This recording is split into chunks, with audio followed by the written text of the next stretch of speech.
Назад все сделаем.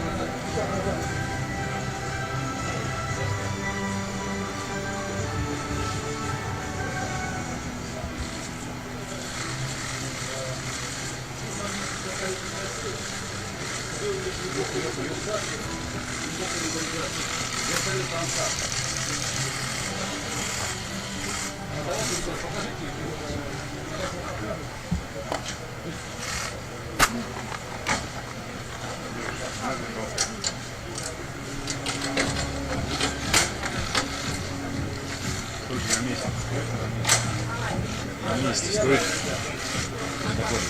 Я докладываю. Хорошо. На месте стоит.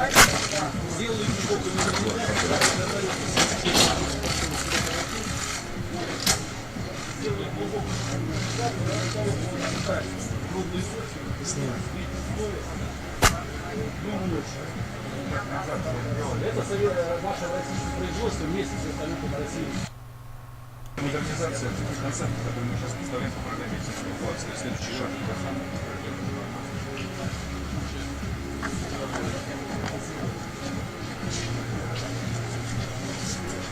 На месте стоит.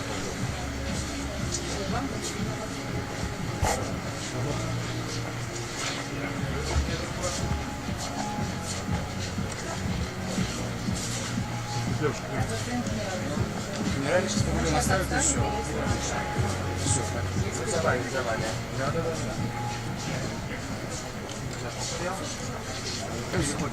Остаемся здесь, потом пойдем.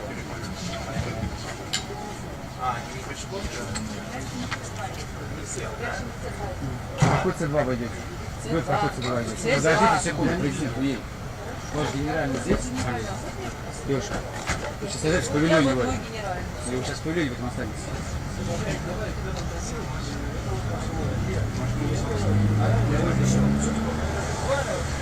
На бруске.